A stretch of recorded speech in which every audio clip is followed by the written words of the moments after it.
ẹ bá mi dúpẹ́ lọ́wọ́ bàbá o, ẹ gbé ga o. Ọlọ́run tí kì í ṣàbòsí o, mo kí ọ bàbá. Ọlọ́run tí kì í dojú tì ní o, ṣé o bàbá. ẹ bá mi dúpẹ́ lọ́wọ́ bàbá o, ẹ gbé ga o. Ọlọ́run tí kì í ṣàbòsí o, mo kí ọ bàbá. Ọlọ́run tí kì í dojú tì ní o, ṣé o bàbá.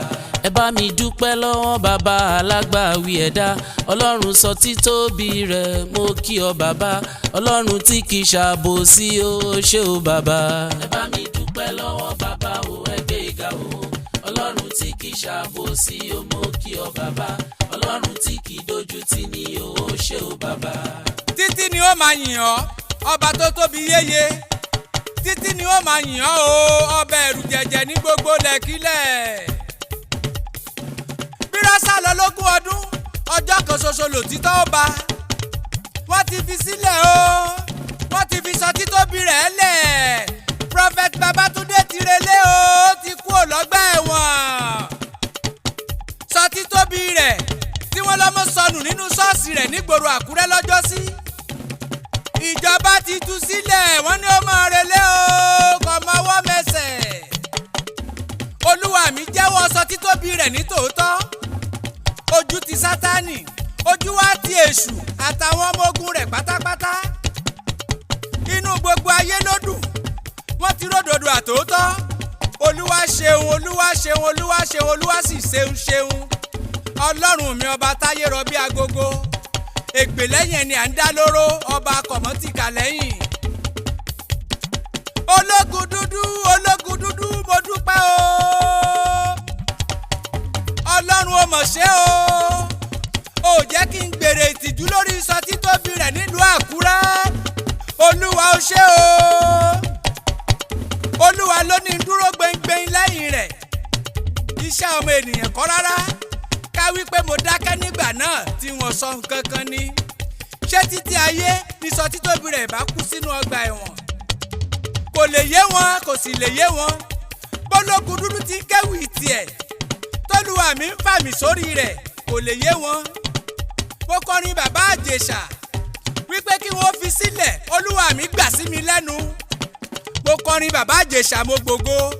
àwọn ọ̀tá gbógun nígbà náà, wọ́n fẹ́ bà mí lórúkọ jẹ́, wọ́n ní wọ́n ti pa ológun dúdú sẹ́nu géètì nílé ẹ̀.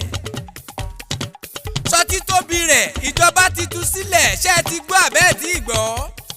ológun dúdú, èmi ni mo pariwo bàbá Àjèṣà lọ́jọ́sí, ni mo tún wá pariwo sọ títóbi rẹ̀. wọ́n wá ti tú sílẹ̀ o, wọ́n ti tú sílẹ̀. sọ títóbi rẹ̀, wọ́n ti tú sílẹ̀ o. mo dúpẹ́ wípé mo rí àánú gbà. mo dúpẹ́ wípé mo rí àánú gbà. torí kì í ṣe gbogbo ènìyàn ló rí àánú gbà. mo dúpẹ́ wípé mo rí àánú gbà. mo dúpẹ́ wípé mo rí àánú gbà. torí kì í ṣe gbogbo ènìyàn ló rí àánú gbà. mo dúpẹ́ wípé mo rí àánú gbà. mo dúpẹ́ wípé mo rí àánú gbà. torí kì í ṣe gbogbo ènìyàn ló rí àánú gbà. mo dúpẹ́ wípé mo rí àánú gbà. mo dúpẹ́ wípé mo rí àánú gbà. torí kì í ṣe gbogbo ènìyàn ló rí àánú gbà. ológun dúdú ń kí yín o. ẹ ṣé o gbogbo ọmọ ìpínlẹ̀ Ondo. ẹ ṣeun adúpẹ́. gọ́fúnà Akérédolú òwí bẹ́ẹ̀ ṣe bẹ́ẹ̀. ọkùnrin takuntakun, bàbá onírùngbọ̀n yẹ̀wùkẹ́, ẹ ṣeun mo dúpẹ́, ẹ kú àròtì. ariwo ológun dúdú ló jẹ́ kí gómìnà ó mọ bí ìdájọ́ dé dúró. Akérédolú ò mọ̀ nípa bí sọ títóbi rẹ̀ ṣe ń lọ sẹ́wọ̀n gbére. òtítọ́ dé, ariwo ológun dúdú ló gbọ́ tó taratara. Akérédolú ó lẹ́sẹ̀ kì í dédé ṣẹ́, kólógun dúdú ọmọ dédé pariwo, ó ní nítorí ẹ lọ bèrè nínú ìjọba. Akérédolú ó ránṣẹ́ pé kí wọ́n gbèwé ìdájọ́ tí wọ́n ṣe wá. ó wá gbé kọ́mítì kan dìde, ó ní kí wọ́n lọ ṣàtúpalẹ̀, kí wọ́n sì ṣàyẹ̀wò lórí ẹjọ́ tí wọ́n ti dá tólógun dúdú ń pariwo rẹ̀ nínú ìgbìmọ̀. ṣé ẹ rántí pé mo sọ pé ṣé mo lè gba sọ títóbi rẹ̀ lẹ̀tì lọ́wọ́ Akérédolú ni?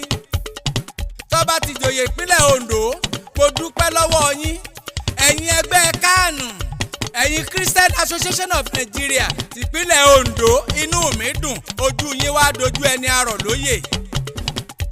bàbá Ìjẹ̀ṣà ọgbà ẹ̀wọ̀n ní bá ti lọ mọ́ jẹ́jọ́ ní kóòtù tó bá ṣe pọ́lọ́run ò gbéṣẹ́ rán mi ni. mo dúpẹ́ olúwa kó bàbá Ìjẹ̀ṣà yọ. mo tún wáá dá sọ̀rọ̀ sọ títóbi rẹ̀ nílùú Àkúrẹ́ olúwa ṣeun wọ́n tún tú sílẹ̀ lọ́gbà ẹ̀wọ̀n. sọ títóbi rẹ̀ tí wọ́n lọ́mọ sọnù ní ṣọ́ọ̀ṣì rẹ̀ nílùú Àkúrẹ́ Ondo State tí wọ́n jóléjó ṣọ́ọ̀ṣì tí wọ́n jó gbogbo dúkìá ẹ̀ níná pátápátá tádájọ́ òun fi sí life in jail ẹ̀wọ̀n ayérayé ẹ̀wọ̀n gbére. ìjọba ti tú sílẹ̀ ẹ̀wífẹ́ni tí ò tí ì gbọ́ sọ títóbi rẹ̀ ìjọba ti tú sílẹ̀. Ondo State Attorney General tó dúró fúnjọba nígbà náà kí wọ́n tó dájọ́ níjọ́sí tó ṣàgbẹjọ́rò fúnjọba wọ́n ti dá dúró lẹ́nu iṣẹ́ wọ́n ti lé kúrò nínú ètò ìdájọ́. ẹni tó bá ṣe rere yóò gbẹ̀san rere ẹ̀dá tó bá ṣe níkà kó máa rántí wípé ìdájọ́ olúwa ń bọ̀ lẹ́yìn. mo dúpẹ́ o lọ́wọ́ gómìnà pẹ̀lú commissioner for justice Ondo State ẹ mà ṣe àdúpẹ́.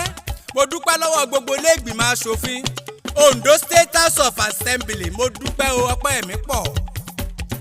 gbogbo abiyamọ gbogbo ìyá àtẹ̀yìn bàbá rere tẹ́ ẹ fààyè gbà mí tí wọ́n fi rójú tú ọ̀rọ̀ ẹ mà ṣe mo dúpẹ́. gbogbo ẹ̀dá tó bá ṣẹ́kù lẹ́yìn tí wọ́n ń bínú ẹ jọ̀ọ́ ẹ má bínú mọ́. ọmọ wa ò ní sọnù àní sìnkú èwe. àṣírí ẹni tó gbọ́mọ ní ṣọ́ọ̀ṣì sì ń bọ̀ wá tú ìyẹn jẹ́ ogun apá kejì tí ń bọ̀.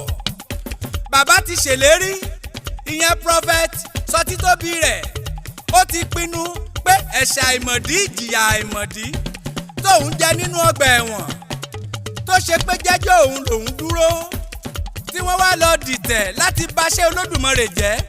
ó ní nítorí ìyẹn òun ò ní sinmi àdúrà lójoojúmọ́ àfi tí wọ́n bá rẹ́ni tó gbọ́mọ lọ àkówá bá àdáwá bá kólúwa ó yọ wá kúrò níbẹ̀. gbogbo àwọn agbọ̀ràndùn tí wọ́n ti lùlù bàjẹ́ lórí sọ títóbi rẹ̀ lórí rédíò nínú sinimá gbogbo ẹni tó ń jó gbogbo ẹni tí ń yọ̀ tí wọ́n ti rò pé kò ní wálé mọ́ ẹ wá wo bí t'Olúwa mi gbà yọ sí wọn. kò sẹ́ni tí ó jẹun ọ̀tẹ̀ kó yó gbogbo ọdún láyé inú ebi náà ni ó sì wà. ṣé bí mo sọ pé sọ títóbi rẹ̀ ń bọ̀ nílé ó pẹ́ t'Olúwa ti fi hàn mí pé ètè ayé lásán ni. kò sẹ́ni tó kọjá àdánwò láyé Babátúndé mọ́ gbàdúrà. gbogbo ẹ̀yin èèyàn tó ń dúpẹ́ lọ́wọ́ ológun dúdú kọ́ ló lọ pẹ́ o Olódùmarè làbá dúpẹ́ fún. t'Olúwa ọ̀bá kọ́ ilé náà kò lè ṣeé ṣe. èmi kọ́ ni ẹ kí Ọlọ́run làbá kí ọba tó rán mi níṣẹ́ làbá yìn. tí wọ́n bá bi yín léèrè wípé ta ló kọrin ewì sínú àwo kẹ́ ẹ sọ pé Kúnlé ológun dúdú ni. èmi ọkọ sọ́jà ọkọ òṣèlú awo erin tí dààmú sọnà. ẹ tún gbọ́ o nọ́mbà mi rèé o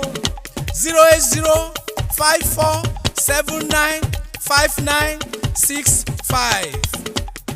ọyẹ ẹ tún gbọ́ lẹ́ẹ̀kan sí